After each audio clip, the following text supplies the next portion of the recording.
पूर्वी दिल्ली में त्योहारों से पहले शुरू हुआ सफाई अभियान। जनता आधी अधूरी सफाई से नाखुश। सफाई के बाद निगम ने छोड़ा कूड़े का ढेर।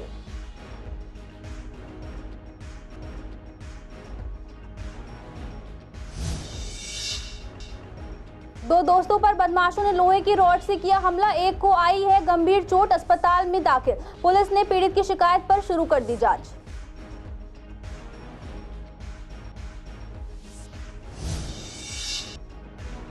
बालाजी रामलीला में किया गया सीता हरण का मंचन। सीता के हरण से व्याकुल हुए राम भगवान। भव्य रामलीला में दिखाया गया लंका का दहन का दृश्य। ड्रोन की मदद से की गई लंका दहन।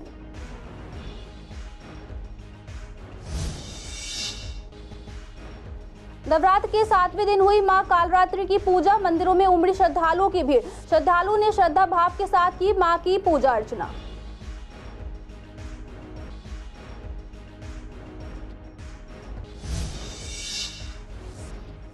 अपनी सुरक्षा के लिए महिला डॉक्टर धारण कर रही हैं त्रिशूल। दिशाद गार्डन में 101 महिला डॉक्टरों को दी गई त्रिशूल की दीक्षा।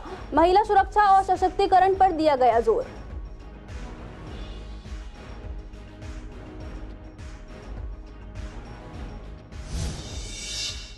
नमस्कार, आप देख रहे हैं सीसीएन लाइव। मैं हूं आपके साथ खुशी श्रीवास्तव।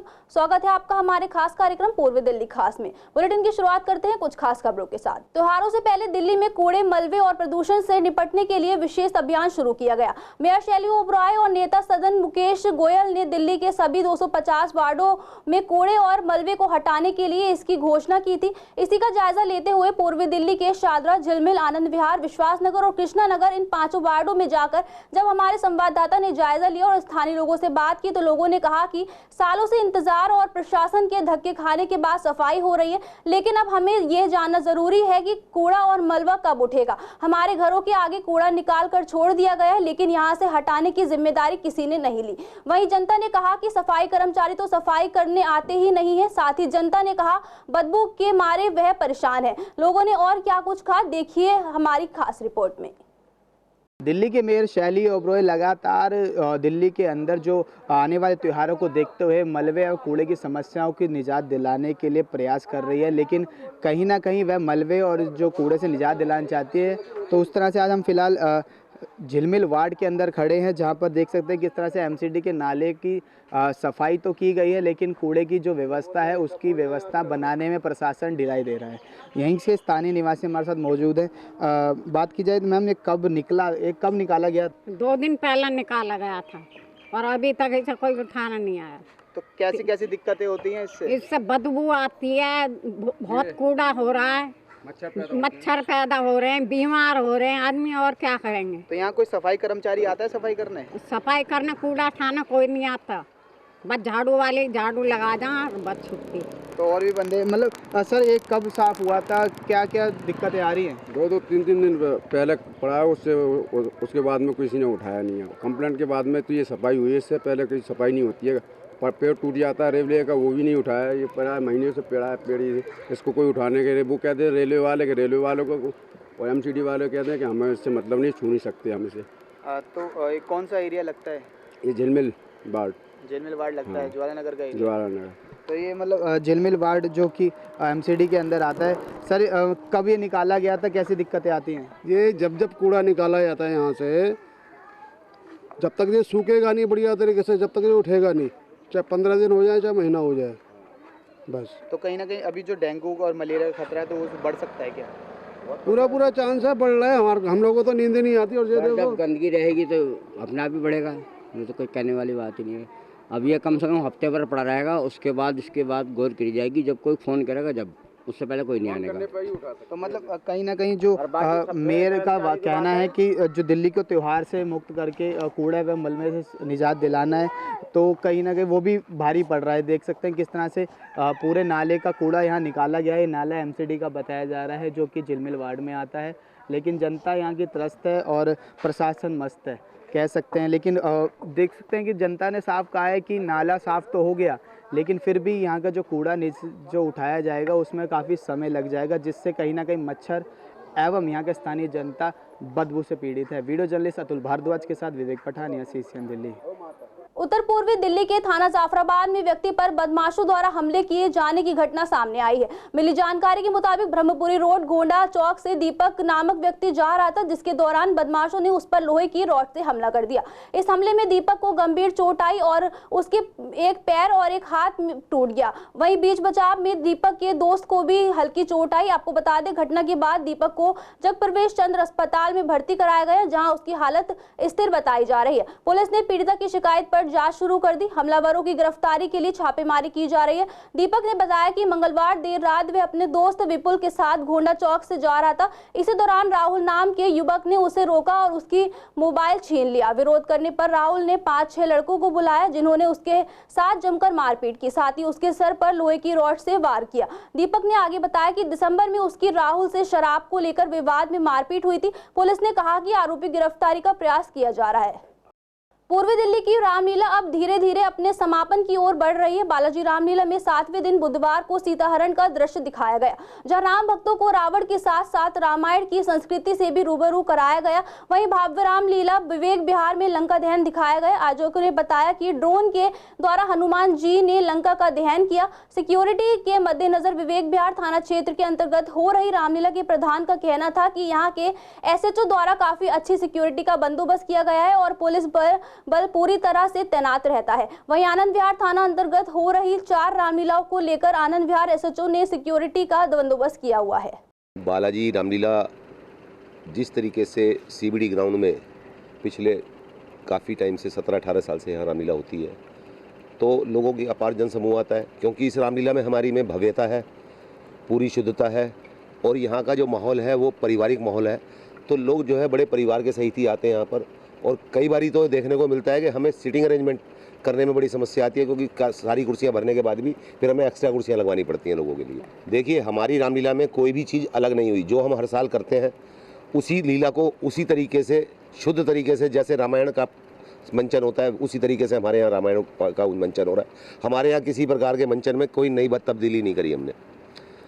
जो भगवान राम की जिस तरीके से भी लीला है, जो 10 के 10 दिन हम 12 दिन दिखाते हैं, वो उसी तरीके से ही दिखाई जा रही है। और लोग इसको बड़ा दूर दूर से आते हैं। दिलशाद गार्डन से, अपना शालीमार गार्डन से बहुत लोग आते हैं यहाँ पे रामलीला देखने, और स्पेशली बालाजी रामलीला देखने आते हैं। आज का मंचन जो है, शुरुआत होगी आज हनुमान जी की आरती से, क्योंकि आज के दिन जो है हनुमान जी की एंट्री होनी है। तो जब भी हमारी रामलीला में हनुमान जी की एंट्री होती है तो सबसे पहले उनकी आरती दिखाते हैं, और उसके बाद जो मंचन शुरू होगा आज जाएगा लंका दहन तक जाएगा। बहुत सुंदर रामलीला होने वाली है। और इसमें बता दें, हम ड्रोन का इस्तेमाल करने वाले हैं और ड्रोन से ही लंका जलाई जाएगी। देखो, यशस्वी प्रधानमंत्री जी जो हैं वो हर चीज़ को नोटिस करते हैं। ये बहुत बड़ी बात है, बहुत बड़ी बात है, क्योंकि पहले, इससे पहले जो भी प्रधानमंत्री आए तो कभी उन्होंने पब्लिक के लिए कुछ ऐसा देखा नहीं कि पूर्वी दिल्ली में उन्होंने ये प्रशंसा करी है। हमारे लिए बहुत बड़ी बात है। नवरात्र के 7वें दिन आज मां काली की पूजा की गई। पूर्वी दिल्ली के बाहुबली एनक्लेव के लक्ष्मी नारायण मंदिर और ज्वालानगर के सत्यनारायण मंदिर में माता की पूरी विधि विधान से पूजा अर्चना की गई। लक्ष्मी नारायण मंदिर के पुजारी दीपक ने बताया, इस बार भक्तों की भीड़ काफी ज्यादा नजर आ रही है। हर रोज यहाँ कीर्तन और भजन कीर्तन किए जाते हैं, जिसमें भारी संख्या में भक्त मौजूद होते हैं। साथ ही इस बार अष्टमी और नवमी को लेकर लोग काफी असमंजस में हैं, जबकि 10 अक्टूबर को दोपहर 12:30 बजे के बाद से अष्टमी शुरू होगी और नवमी शुक्रवार को 11 अक्टूबर को 12:30 बजे के बाद शुरू हो जाएगी, यानी 10वीं और नवमी एक ही दिन पर है। वहीं ज्वालानगर में यशपाल महाराज ने बताया कि मंदिर में मां कालरात्रि की पूजा करने के लिए लोग दूर दूर से आते हैं और नवरात्र के दिनों में मंदिरों में भी भीड़ उमड़ती है। सभी को शुभ नवरात्रों की हार्दिक शुभकामनाएं। जैसे कि आज आप देख रहे हो सप्तम कालरात्रि, आज 12 बजे बाद से 7वां नवरात्रा प्रारंभ है। तो आज सप्तम माँ कालरात्रि की पूजा की जा रही है, जिन्हें काली माता बोला गया है। उनकी बड़े धूमधाम से पूजा चल रही है। हमारे यहाँ सुबह से ही लोग आ रहे हैं और उनका चौकी भी होती है, शाम को भजन कीर्तन भी होते हैं। माँ कालरात्रि की पूजा बड़े भाव से की जाती है। माँ कालरात्रि को हम फल फूल मिठाई, विशेष रूप से चुन्नी, भोग एवं नींबू की माला, ये सब चीज़ें अर्पण करते हैं। और माँ काली की पूजा विशेष रूप से सभी नर नारी पुरुष बच्चे सभी करते हैं। दीर्घायु प्राप्ति के लिए, बल प्राप्ति के लिए, सुख शांति प्राप्ति के लिए माँ काली की पूजा आज की जा रही है। जैसे मंत्र भी बोले जाते हैं, ओम जयंती मंगला काली भद्रकाली कपालिनी दुर्गा क्षमा शिवा धात्री सुहा सुधाय नमोस्तुते। काफ़ी सारे मंत्र हैं, उनसे माँ भगवती की पूजा की जा रही है। आज ये बहुत ज़्यादा अब की बार कन्फ्यूज़न है लोगों में कि सप्तमी कब करें, अष्टमी कब करें और नवमी और दशहरा कब करें।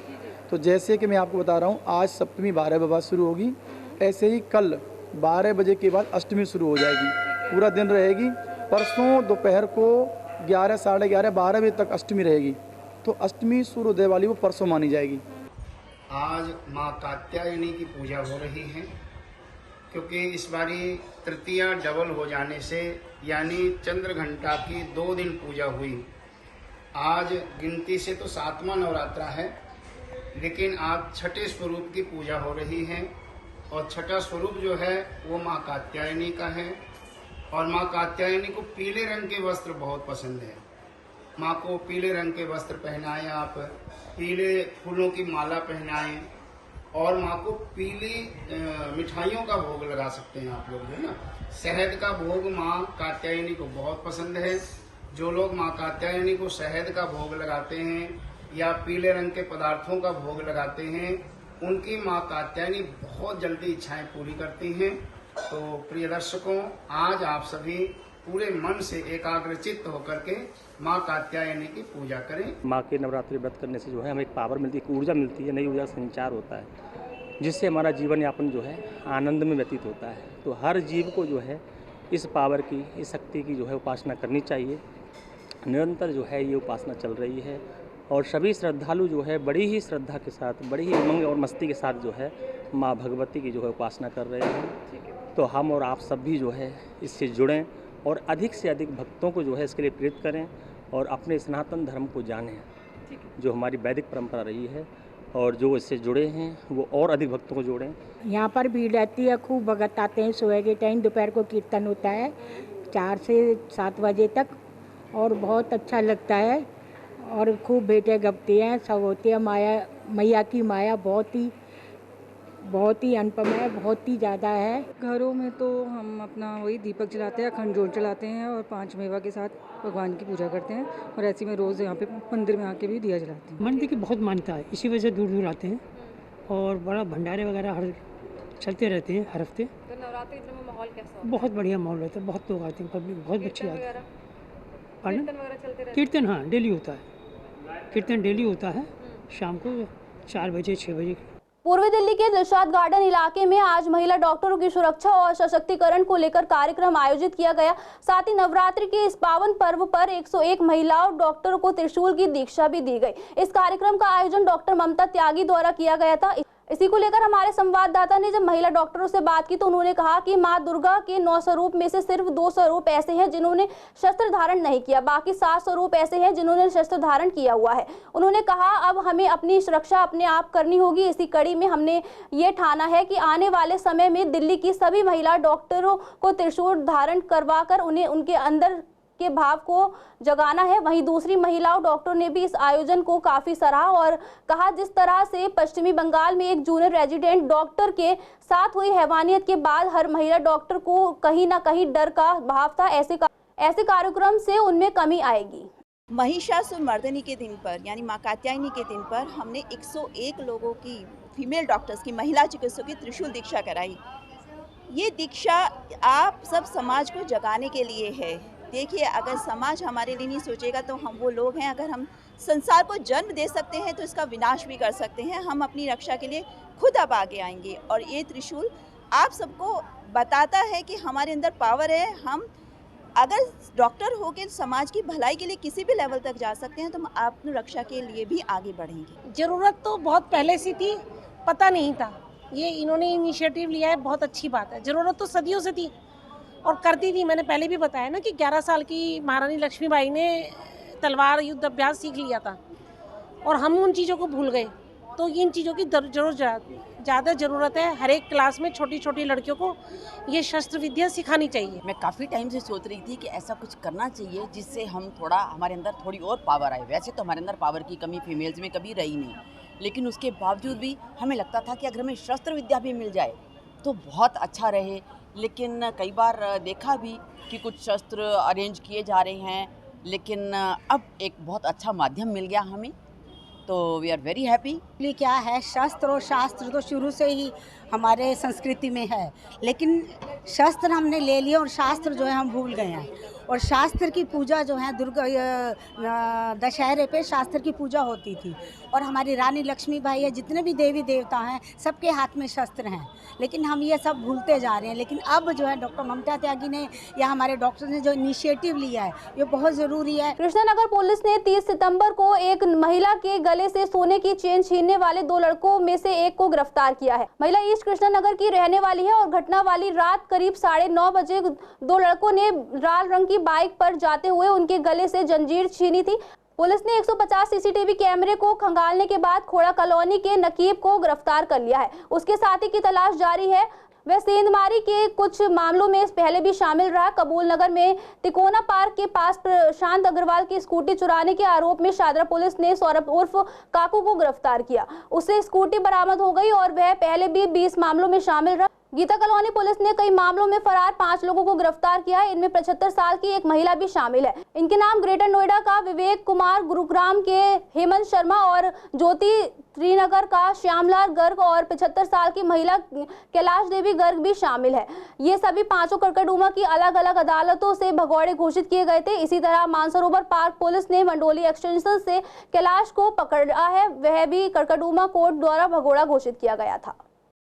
शादर डीसीपी ऑफिस के सामने की रोड पिछले काफी महीने से जर्जर पड़ी है, जिसकी वजह से यहां से गुजरने वाले और यहां रहने वाले सभी लोग परेशान हैं। इसी को लेकर स्थानीय लोगों का कहना है कि यहां सीवर लाइन डालने का काम 4 महीने पहले किया गया था, लेकिन अभी तक सड़क को बनाया नहीं गया, जिस कारण यहां हर वक्त धूल उड़ती है और इसी वजह से यहां रहने वाले लोगों को सांस लेने में भी दिक्कत हो रही है। साथ ही स्थानीय निवासियों ने बताया कि कई बार डीसीपी ऑफिस में जाकर शिकायत भी की और विधायक को भी लिखित में शिकायत दी गई, लेकिन कोई सुनवाई नहीं हो रही है, जिसका खामियाजा आम जनता को भुगतना पड़ रहा है।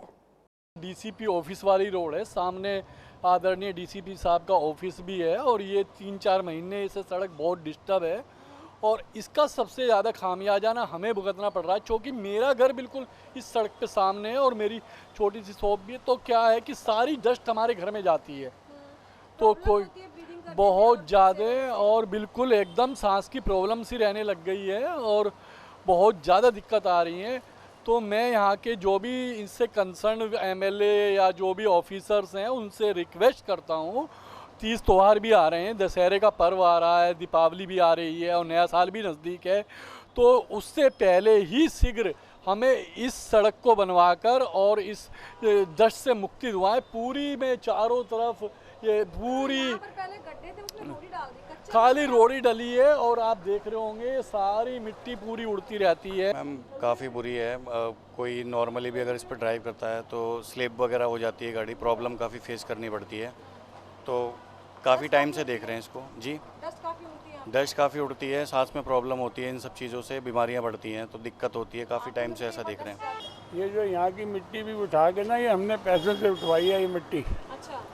और कोई सफाई नहीं, कोई कुछ नहीं। मॉर्निंग वॉक करते हैं यहाँ पर हम, तो देखिए रोडी कितनी पड़ी हुई है, पाँव में खूब चाले पड़े हुए। डीसीपी ऑफिस में बैठ के सीनियर सिटीजन ने बोला कि इसका कोई इंतजाम कराओ, कहते गवर्नमेंट का काम है, हमारा नहीं है। अच्छा, तो कोई विधायक के पास आप लोग गए थे? अरे यहाँ धक्के खाते रहते हैं विधायक, इनके सामने उसको बोला, कहते PWD काम है, तेरे को वोट दिया मैंने वोट किसी और को नहीं दिया, तेरे को दिया, तुझे उठवा, इस मिट्टी उठवानी है। तो लेकिन कोई काम हुआ नहीं, कुछ नहीं होता, सुनता ही नहीं है कोई।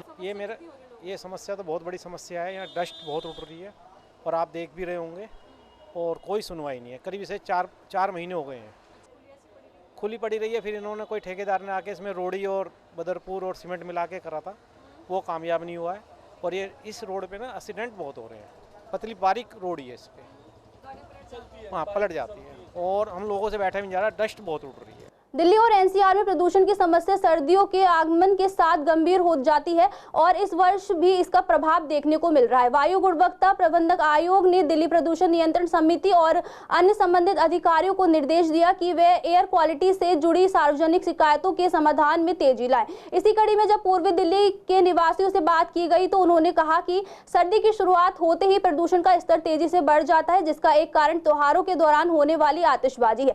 लोगों ने यह भी कहा कि हर साल सरकार प्रदूषण नियंत्रण के लिए नीतियां बनाती है लेकिन उनका सही से पालन नहीं होता। उन्होंने कहा सरकार और राजनीतिक दलों के बीच प्रदूषण का मुद्दा एक राजनीतिक बहस बन गया है, जबकि आम जनता प्रदूषण की वजह से परेशान होती है। इस बढ़ते प्रदूषण का खास असर नवजात शिशुओं और बुजुर्गों पर पड़ता है। जहां नवजात शिशुओं में दिल से जुड़ी समस्याएं उभरने का खतरा होता है, वहीं बुजुर्गों को सांस लेने में गंभीर समस्याओं का सामना करना पड़ता है। जैसे जैसे अभी अक्टूबर का महीना स्टार्ट हुआ है, साथ में धीरे धीरे अभी ठंड भी बढ़ रही है। यहाँ हम एक्सपीरियंस कर रहे हैं कि ठंड के साथ पोल्यूशन का जो लेवल है वो भी बढ़ रहा है, जिससे होता क्या है बच्चों को खासकर और बुज़ुर्ग लोगों को सांस लेने में दिक्कतें आती है। अभी आने वाले टाइम में पटाखे भी चालू हो जाएंगे दिवाली में, उससे और पोल्यूशन बढ़ेगा। एक तो ये अपने शरीर को बहुत हानिकारक होता है, दूसरा पोल्यूशन भी उससे बहुत फैलता है। तो ये हमारे ईस्ट दिल्ली क्षेत्र में बहुत बड़ी प्रॉब्लम है पोल्यूशन। ईस्ट दिल्ली का, ये पूरी दिल्ली की बात है। देखो सर, ये जो हमारा अक्टूबर का महीना आता है, इसके लिए हमारे त्यौहार भी बतेरे सारे आ जाते हैं और ये दिवाली आती है, इससे बहुत पोल्यूशन होता है। इससे बच्चों पर इफेक्ट पड़ता है बहुत ज़्यादा, क्योंकि जो छोटे साल के बच्चे होते हैं वो इस पोल्यूशन को झेल नहीं पाते हैं और वो उनके दिल पे भी बहुत कमज़ोर होता है, इसलिए वो ज़्यादा से ज़्यादा पोल्यूशन ना हो। अभी तो ऐसा कुछ लग नहीं रहा मुझे वैसे, हाँ ओल्ड एज में थोड़ा लगता है ऐसा, पर अभी तो मुझे लगा नहीं ऐसा कुछ है। आने वाला टाइम में होगा ऐसा कुछ होगा तो अगर बच्चों को भी दिक्कत है उससे तो हाँ, लेकिन उसके लिए सरकार को काम करना चाहिए स्टार्ट अभी से ही, जब जाके थोड़ा कंट्रोल हो पाएगा। पॉल्यूशन से ज़्यादातर ये सर फेफड़े की बीमारी होती है, क्योंकि कार्बन मोनोऑक्साइड गैस निकलती है पॉल्यूशन से। ओल्ड एज को भी ज़्यादा परेशानी होती है। उत्तर पूर्वी दिल्ली के उस्मानपुर इलाके में थाना के बाहर की रोड टूटी हुई है, जिससे पुलिस वाले और आम जनता को काफी दिक्कतों का सामना करना पड़ता है। इसी को लेकर लोगों का कहना है कि रात में स्ट्रीट लाइट भी नहीं जलती और आए दिन यहां पर एक्सीडेंट होते रहते हैं। वही बारिश के दिनों में भी यहां पर दिक्कत हो जाती है। कई बार प्रशासन को इसके बारे में जानकारी दी, लेकिन कोई भी सुनवाई नहीं हो रही है। ऐसे में काफी दिक्कतों का सामना लोगों को करना पड़ रहा है।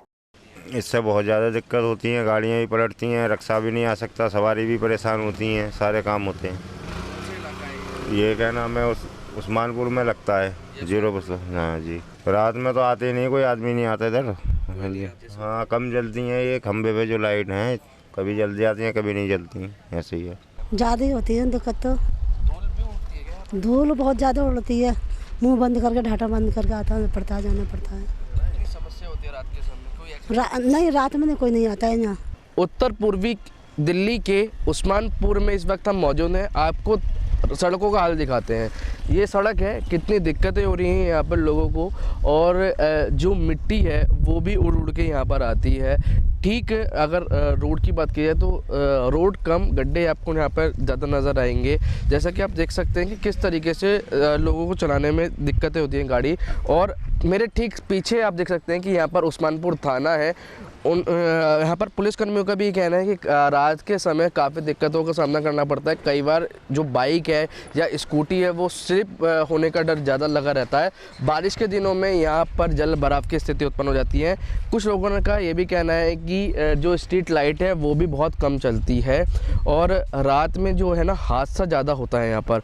और अगर यहाँ के अधिकारियों की बात की जाए तो कई बार कंप्लेंट कर चुके हैं, लेकिन इस रोड का निर्माण अभी तक नहीं हुआ। और लगभग अगर बात करें इस रोड की तो 6 महीने से ये रोड ऐसी ही बनी हुई है और इससे काफ़ी लोगों को दिक्कतों का सामना करना पड़ता है। फिलहाल ये देखने वाली बात होगी कब तक ये रोड बन के तैयार होगी। वीडियो जर्नलिस्ट महेंद्र बोरा के साथ मोहित शर्मा, CCN लाइव दिल्ली। पूर्वी दिल्ली के कई इलाकों में बस स्टॉप की खराब स्थिति यात्रियों के लिए समस्या बनी हुई है। प्रीत विहार और GTB एनक्लेव जैसे इलाकों में बस स्टॉप तो है, लेकिन यहाँ बस स्टैंड या साइन बोर्ड जैसी बुनियादी सुविधाएं पूरी तरह नहीं है। चाहे मौसम कैसा भी हो, यात्रियों को घंटों खुले आसमान के नीचे बसों का इंतजार करना पड़ता है। स्थानीय लोगों का कहना है कि बसों में सफर करने वाले यात्रियों की संख्या बहुत अधिक है, लेकिन उनके लिए बुनियादी सुविधाओं की कोई व्यवस्था नहीं की गई है। प्रशासन की ओर से ये दावा किया जाता है कि बस सेवाओं में सभी जरूरी सुविधाएं मुहैया कराई जा रही है, लेकिन बस स्टॉप की स्थिति कुछ और ही बयां करती है। यात्रियों ने प्रशासन से इन समस्याओं पर ध्यान देने और जल्द से जल्द बस स्टॉप पर बुनियादी सुविधाओं को उपलब्ध कराने की मांग की है। हाँ देखो जी, हमें तो 1.25 घंटा हो गया खड़े खड़े 212 के लिए। हाँ जी, बस आती है, बहुत आती है, 165 बहुत आती है। पता कैसे लेडीज बैठे जेंट्स खड़े रहते हैं तो उनसे पूछते हैं कि यहाँ पे बस जाती है, वो बोल देते हैं हाँ, फिर वो भी खड़े हो जाते हैं। तो स्टैंड होना चाहिए या नहीं? होना चाहिए। बारिश आ जाए लोग बाग कहाँ जाएंगे? हाँ जी, धूप होती है, बारिश होती है, तो बस स्टॉप पे अंदर बैठ तो जाए लोग बाग, अब यहाँ पे धूप में खड़े रहते हैं, कोई सुविधा ही नहीं है। हाँ जी, बहुत दिक्कत होती है। मेरे को तो 2 साल हो गए यहाँ आते। बस पता चल जाता है ना, तो आप बस वाले खुद ही पता चलता है। आज स्टैंड होना चाहिए या नहीं? हाँ, होना चाहिए। तो हरियाणा और जम्मू कश्मीर के चुनाव के नतीजे कल आ गए, जिसमें जम्मू कश्मीर में इंडिया गठबंधन की सरकार बनी और हरियाणा में बीजेपी के लगातार तीसरी बार सरकार बनाई। इसी को लेकर हमने पूर्वी दिल्ली के तीनों पार्टियों के नेताओं से बात की। बीजेपी पार्षद पंकज लूथरा ने कहा, हरियाणा में कांग्रेस को जनता ने स्पष्ट रूप से नकार दिया है। वहीं आप नेता दीपक सिंगला ने जम्मू कश्मीर में अपनी पार्टी के पहले चुनाव लड़ने और एक विधायक जीतने को महत्वपूर्ण उपलब्धि बताया। हरियाणा में पार्टी की हार की समीक्षा चल रही। कांग्रेस नेता अनुज अत्रे ने हरियाणा के नतीजों को चौंकाने वाला बताया। उन्होंने कहा, जनता की उम्मीद पूरी नहीं हुई और ये चुनाव परिणाम मशीनों के प्रभाव से प्रभावित हुए हैं। देखिए, हरियाणा के जो नतीजे आए वो केवल चौंकाने वाले नहीं है, बल्कि देश को झकझोरने वाले हैं। हरियाणा की जनता ने भारतीय जनता पार्टी के किसी भी कैंडिडेट को वोट नहीं दिया था और उसका नतीजा और उसका प्रमाण जमीन पर देखने को मिला था कि जहां इनके कैंडिडेट्स को लोगों ने प्रचार तक करने नहीं दिया गया, गांव में घुसने तक नहीं दिया गया, और वहां से ये जब काउंटिंग में जीत जाते हैं तो बहुत चिंता का विषय है कि आखिर ऐसा क्यों हो रहा है बार बार। शुरुआत में जब बैलेट पेपर से काउंटिंग हुई, 90 में से 74 सीटों पे कांग्रेस आगे हो गई, लेकिन जैसे ही ईवीएम मशीन की काउंटिंग शुरू हुई और भारतीय जनता पार्टी ने लीड लेनी शुरू कर दी, खासतौर से उन मशीनों में जिन मशीनों की पूरी ईवीएम मशीन्स की बैटरी 100% चार्ज पाई गई, जिसकी कांग्रेस अभी शिकायत करने भी जा रही कि आखिर कैसे उनकी 100% बैटरी 99% हो सकती है जब वो पूरा दिन वोटिंग में यूज हुई है। और जिनमें बैटरी में 100% चार्जिंग थी, उन मशीन्स में भारतीय जनता पार्टी जीती है। जिन ईवीएम मशीन्स की बैटरी 50 से 60% रह गई थी क्योंकि वो यूज हुई थी, उन मशीन्स में कांग्रेस जीती है। तमाम हमारे कैंडिडेट्स, उनके काउंटिंग एजेंट्स ने शिकायत करके बताया है। तो ये सीधा तौर पर इसमें दिख रहा है कि जनतंत्र को हराया गया है, लोकतंत्र को हराया गया है। जनता के मत के विरोध में विपरीत नतीजे आए हैं। और देखिए, हरियाणा में जो हरियाणा वासियों की है, बुराई पर अच्छाई की जीत है, सत्य पर असत्य की जीत है। तीसरी बार भारतीय जनता पार्टी फिर दोबारा से हरियाणा में सरकार बनाने जा रही है। यह दिखाता है कि हमारे देश के सर्वोत्तम प्रधानमंत्री में, पूरे देश में नहीं, हरियाणा में भी वहाँ के मुख्यमंत्री जी ने जितने काम किए उसके अकॉर्डिंग जनता उन्हें जिता रही है। और मैं धन्यवाद करता हूँ हमारी पूरी हरियाणा देश की जनता का, जो समझदार व्यक्ति लोग हैं जिन्होंने भारतीय जनता पार्टी को हरियाणा में लेकर आए। जम्मू कश्मीर में चुनाव लड़ा और इस बार एक सीट महराज मलिक जी हमारे जीते। मैं पहले तो उनको शुभकामनाएं देता हूँ, मुबारकबाद देता हूँ। और बहुत ही शानदार प्रदर्शन रहा जम्मू कश्मीर, और इस सीट से अब आम आदमी पार्टी के 5 स्टेट्स में एमएलए बन गए हैं। तो आम आदमी पार्टी के लिए बहुत खुशी की खबर है, खुशी की बात है। तो पूरी पार्टी को मुबारकबाद और बहुत अच्छा लगा। देखिए, उसका पार्टी आकलन कर रही है, लेकिन हम पहले भी कह रहे थे, हम बहुत इंक्लाइंड थे कि गठबंधन हो जाता तो शायद आज जो स्थिति बनी है, शायद वो स्थिति ना बनती और शायद आम आदमी पार्टी की और कांग्रेस की सरकार हरियाणा में आज बन जाती। आज के लिए पूर्व दिल्ली खास में इतना ही। देखते रहिए CCN लाइव।